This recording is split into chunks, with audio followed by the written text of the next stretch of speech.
Well, we're back. Thank you for hanging out with us the whole day at our Bizfit COVID-19 virtual expo. We're so glad that you stuck with us this long, but you will not be disappointed. We have our next guest speaker. Her name is Kimberly Gray Roberts. Kimberly Gray Roberts, prior to becoming the founder of Lead Strategist of Absolute Value Marketing, Kim Gray Roberts worked the last 2 decades in the advertising industry with the most respected corporations and advertising agencies in the US, developing strategic marketing plans for some of the country's best beloved brands. Ms. Roberts is a proven marketing professional, specializing in developing impactful strategies that build brand identity and strategic go-to-market media plans that drive revenue. A self-described media junkie, closely following everything from pop culture to politics, Kimberly is also a vivid reader, a royal Marvel fan, a classic movie and TV buff, an enthusiastic traveler and adventure seeker who is equally happy to spend time at home with family and friends. Kimberly is married and resides in Broward County. It is my pleasure to present to you our speaker this evening, Ms. Kimberly Gray Roberts. Thank you. Thank you. I'm so glad to be here this evening, and thank you for saving the best for last. I appreciate that. I'd really like to also thank the City of Miramar, the Miramar and Pembroke Pines Chambers of Commerce, Mayor Messam, Vice Mayor Coburn, and the Commissioners Barnes, Chambers, and Davis for putting this together. This, your leadership is unparalleled, and this is most definitely providing a needed service for the community. And with that, I am so excited to be presenting 10 steps to creating a killer marketing strategy. Now, one of the things that I want to start out saying before I even dive into the presentation itself is marketing strategy is one of those things that's sort of embedded in a business plan, or it's a one-off thing that you realize that you do, and maybe putting together some flyers or maybe doing something on your social media when you have a sale or there's something that you want people to come and get. But your marketing strategy is really the lifeblood of your business, and it is something that consistently changes, much like we do. Our tastes change, and we all know that this last year has really shown that things are different. Business is done in a very different way, and these are the lessons that I've been teaching my clients for the last 20 years is your marketing strategy is not a static thing. It is as dynamic as you are. So with that, we're going to look at what we offer as an agency. And we offer every single service that your business could potentially need in order to put together a marketing strategy and execute a marketing strategy to help you get results. So everything from content marketing to social media, to media planning and buying, all of that is here for you that we're able to offer. So one of the things that, hold on one second, I just lost my sheet.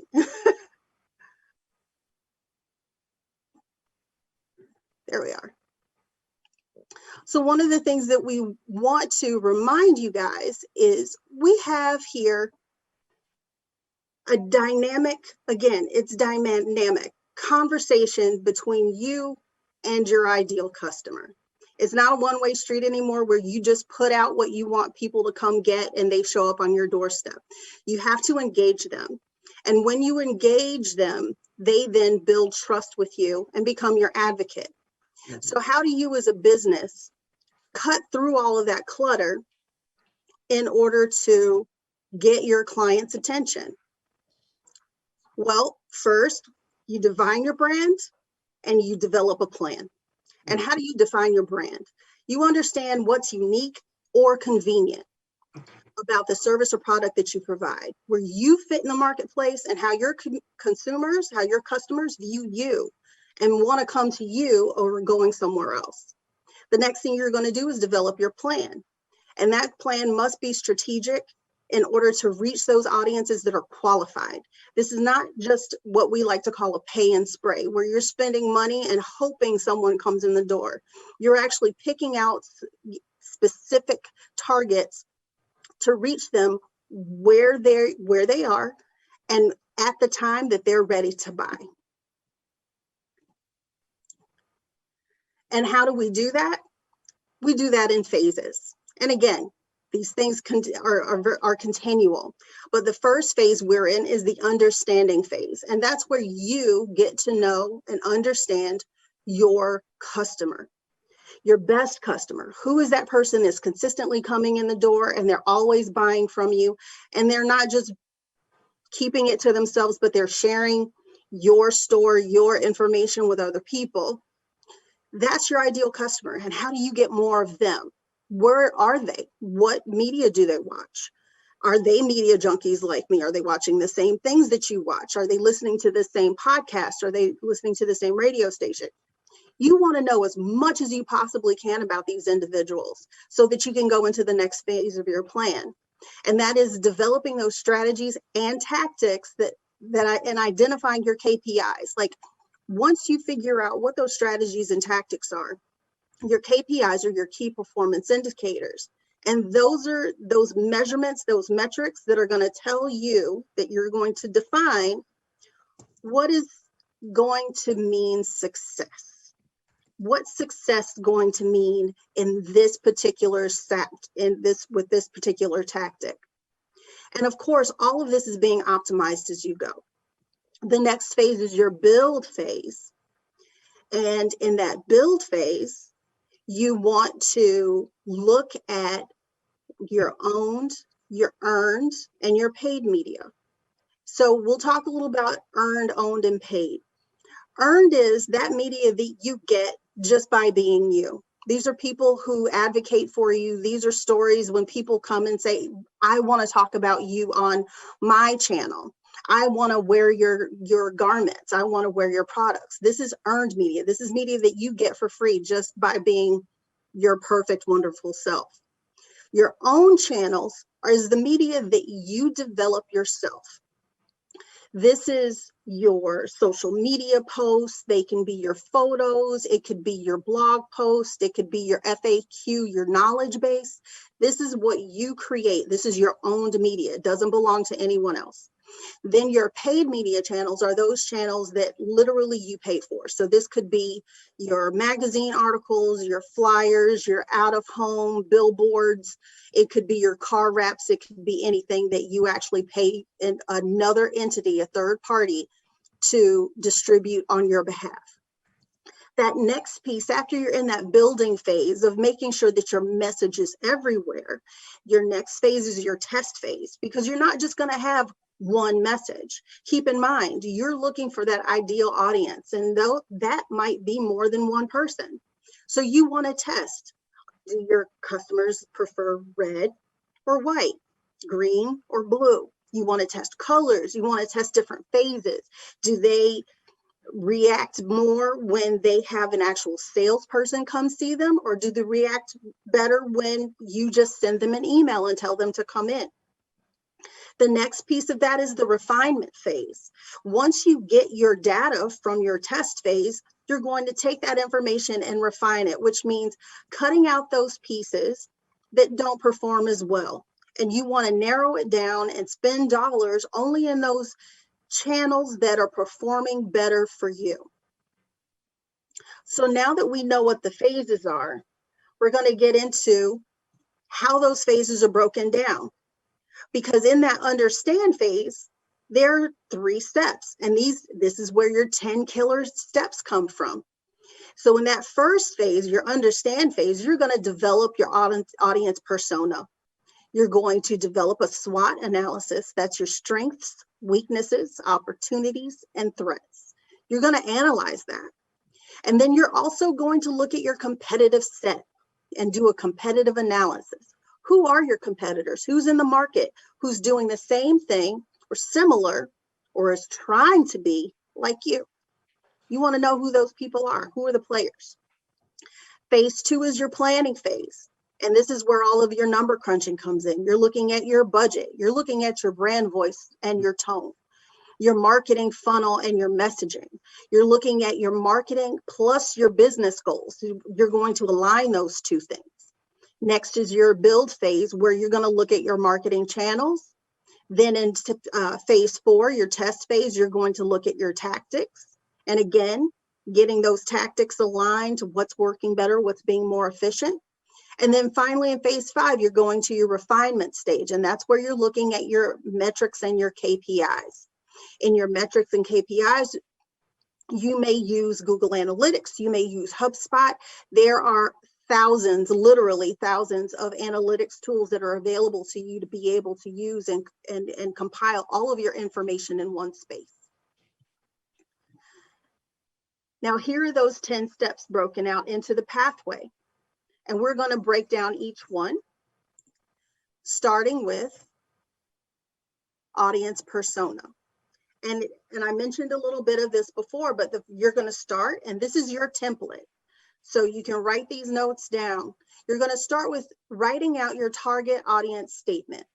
Now, for example, mine is Absolute Value Marketing creates actionable strategic marketing and advertising plans for businesses that build brand awareness and increases revenues. That's my target audience statement. And I have that one as being relatively broad, but then I have more narrow statements based on specific types of clients that I want to go after. So if I'm going after someone in the fashion industry, then I'll take my target statement and refine that to someone in fashion industry. The next thing you want to do is visualize that ideal customer, just like I said before. If that customer is your best customer that you have, or perhaps it is how you envision a perfect customer acting for you. You want to know their age, their education, household income, location, profession. What media channels are they using when they're looking for a product or service? Are they on social media at all? Are they only on traditional media? Are they reading the newspaper? You need to know this about your ideal customer. Why did they choose you over the competition? What is your competitive edge that you have? And you'll be able to see this even more clearly once you pull out that competitive set. And we'll get to that very shortly. And then finally, what other competitors did they consider? So again, going back to your competitive set, or better yet, talking to your customers and finding out from them if they've been somewhere else, how did they make their way to you, and why did they choose you? So being, again, engaging with your customer and finding out what it is that they like about you, what brings them to you, and that helps you determine how best to spend your marketing dollars. Next piece is our SWOT analysis. And this is one of the things that is very important to be able to do. It's part of your business plan. And you're going to determine your strengths and weaknesses. And those are internal factors. So that is what you do well inside your business, your strengths and your weaknesses. What can you fix in your businesses? Where do you need to grow? Your opportunities and threats come from external factors. So that's where you're looking at your competitive set. What opportunities are available in the marketplace that you could potentially fill with your product or service? And threats. What products or services are out there that pose a threat to your business? Again, external factors versus internal factors make up your SWOT analysis. Very important to have this filled out because it is a key component of your business plan, but also of your marketing plan. And here's the competitive analysis. You want to start with your top 5 competitors. And this is your third step. So we're going to run through the rest of these pretty quickly. But you want to identify those top 5 competitors, find out what their pricing is. What's their key advantage in the marketplace? Where are they advertising? What are they doing? and kind of make a guess as to how much they may be spending in their advertising as well. So that gives you some clues as to how to set your own budget so that you can compete on their level. The next thing you want to do is look at their channels, look at their social media. Do they have social media channels? How many followers do they have? How are they engaging with their followers? Those are the things, again, this is that intel that you need to be able to get a better edge against the competition. Next is our budget. And budget, you can set your budget a couple different ways. I do like to look and see what my competition is doing in order to get an idea, a ballpark figure of where I want to be on budget. You can also base it on percentage of sales, or if you have a marketing team or you have specific marketing objectives that you are trying to achieve, you can use the objectives and task method. And that's defining those specific tasks within the marketing plan, and then figuring out how much that costs in man hours, in information, in tools, and then once you look at that overall price tag, that tells you about how much you should also be spending for marketing in general. Once you find out what those hard costs are for you in order to market. This is what a sample budget could potentially look like. I broke this down into various channels. So once you've had a chance to get your budget laid out so that you could see what the numbers look like, you want to then move into step 5 and look at what's your brand voice and tone. And this is one of my favorite things to look at because I think there are some brands that do so well. Now, one of my favorites to look at is Wendy's and their Twitter account, which is, and I've labeled it here, Savage. Now, if you look at a Wendy's commercial on TV and they're showing burgers, not a big deal. But when you go to that Twitter account, it has such a cutting sense of humor, and they are very sarcastic without being offensive. And they have so many Twitter followers that what they have done is essentially now gotten their followers to on purpose engage with them so that they can have that conversation with Wendy. And that's something that all brands want, is their followers to actively seek to engage with them. Another is, I believe, the Motor, who sells insurance, and he always has something fabulously funny to say. But this way that this insurance company has gone about selling insurance and making insurance fun has really resonated. And he's become quite famous because he's half man and half motorcycle. It doesn't make any sense, but it's funny. The next thing that a brand can go for is strict emotion. When Dove, for example, does the ageless beauty, and beauty comes in all shapes and sizes, and that strikes at our emotions, versus, say, a Baptist Health that is strictly business. They give you the facts. They want you to understand what they do and what they stand for, and there's no frills. So determining what your brand of tone and voice is very important, because it's going to help you develop your messaging. And when you're deciding what your messaging should be, you want to think about your brand. Think about what problem are you solving? What solution are you providing? What keywords best describe you? What tone do you want to use? Because once you hit on all those things and you do a good job of it, your customers are going to always want to engage with you, and they're going to recommend you to others. The next thing in that, and probably the most important thing, and my best advice, is when you are developing your message, there's nothing more important right now than making sure that you are especially mindful of the social, cultural, and linguistic sensitivities when you're launching and maintaining a marketing plan, because it can go horribly wrong. And apologies are sometimes too late, especially in 24/7 media.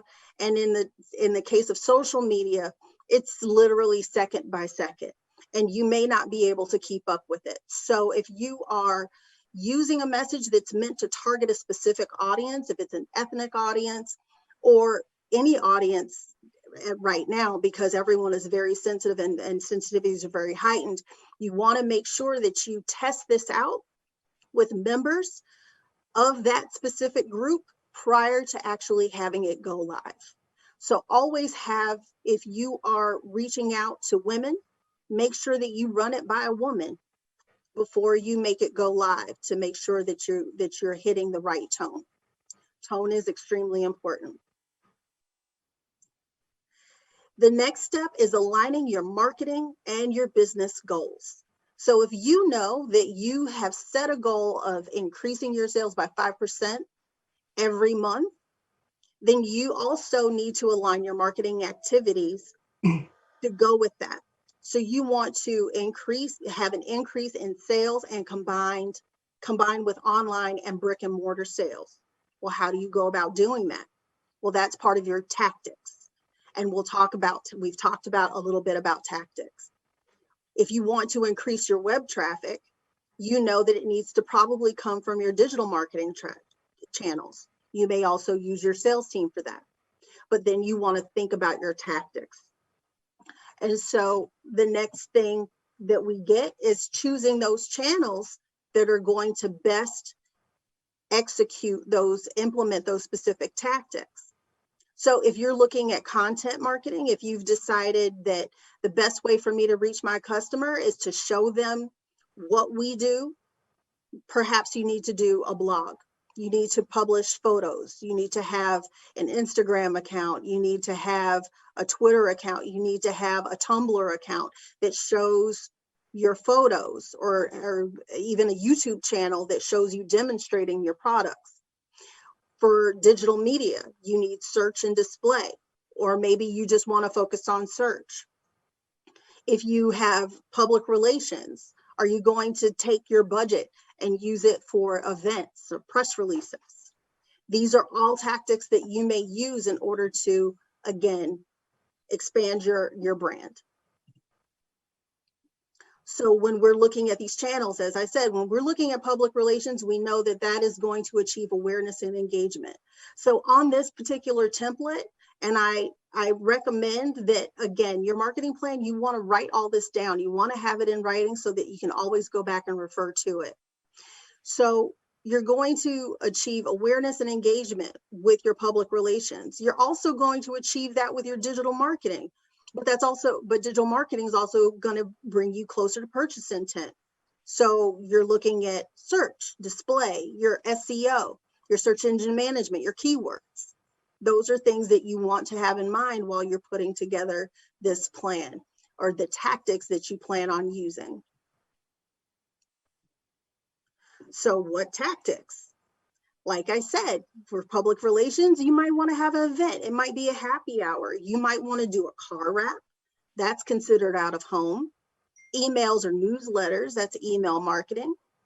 You can also even look at webinars for your sales team. Education is amazing. That's what we're doing right here. This is an amazing marketing tool for Miramar and Pembroke Pines Chamber of Commerce. It could be display ads or even print ads. It's all up to you what tactics you use. But when you get to that final step is analyzing those results. And again, using a grid like this really helps you lay out what's important, what goals you set out, and how close you got to achieving those goals or exceeding those goals even. So here I show you, this is the stage in the customer journey. It's based on your sales funnel. These are the strategies that we put into place. These are the objectives that we wanted to set, or the audiences that we wanted to be able to meet. And our KPIs, our key performance indicators. How do we know how close we got to this being successful? And then you can even go farther with showing how many clicks you received on your website, how many visitors you received in your door. You also want to engage with your customers. Ask them if you have a sales team, Ask them, how did you find us? Having those quick conversations will help you get more information and make your marketing strategy even more effective. The next thing you do, repeat steps 1 through 10. This is cyclical. You continue to do it. It is dynamic, because here's the best part. As you get more customers, as your audience grows, your business grows, your marketing has to grow with them.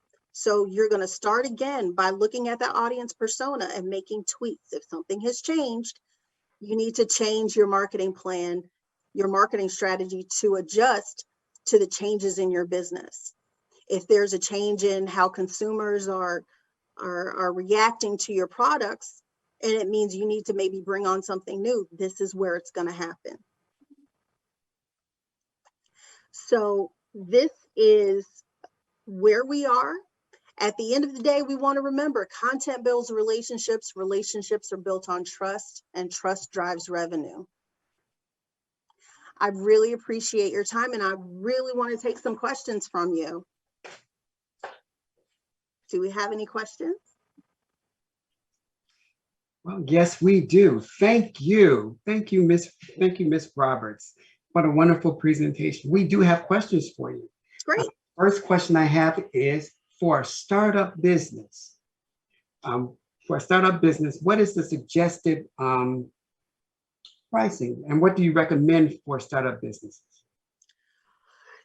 You said suggested pricing for startup business? What do you recommend for startup businesses when it comes to marketing strategies, and how does that fit? How does that look in the scale of the scope of even budgets for a small startup business? Right. If you don't have sales to project against, but if you're starting out and you're putting together your business plan, your marketing strategy is the basis, is part of your basic business plan. And in that business plan, you should have a P&L statement, or projected sales.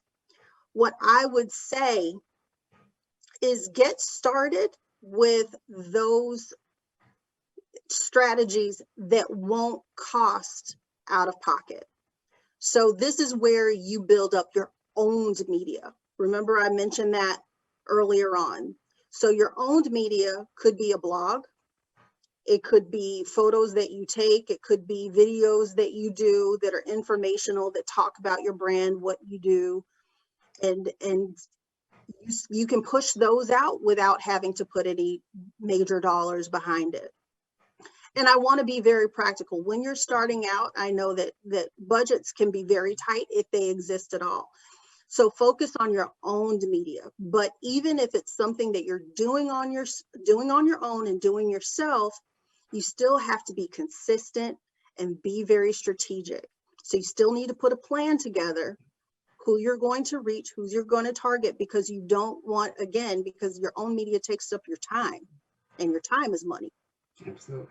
Okay. And thank you. And our next question is, should a person offer any incentives in the beginning of their marketing? You know what? I'm very on the fence about incentives. Okay. I'm very on the fence, and it really depends on what the product or service is. For example, I do offer a free consultation. I'll do a free 30-minute consultation. It almost always inevitably is difficult to do, because especially if you love what you do, like I do, it's hard to bring it down into just 30 minutes. And you do want that person to come back and use what you have to offer. If you have a small product samples, things like that. If you make candles, make smaller candles that don't cost you a lot, okay, to be able to get people interested in the product that you have. So find a way to, yes, I think you can incentivize, but be careful in how you do so, because you don't want to give away too much. Okay. Wonderful, wonderful. 2 more questions. When you go through these phases, what is the predicted timeline that it takes for you to go from the beginning of the phase to the end of the phase? getting your business off the ground and getting it rolling out there? What is the predicted time frame for that? So that's what's interesting. I've been doing this for 20 plus years.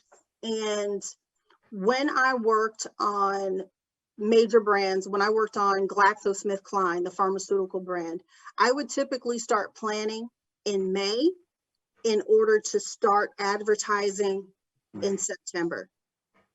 Because you want to be able to give yourself enough time to understand what's going on in the market, what's available in the market. You have to do that competitive research. You don't want it to be rushed. Now, if you're starting now, and you also, and even developing your own content. So I'm going to take it back to your owned media and developing your content. You don't want it to be rushed.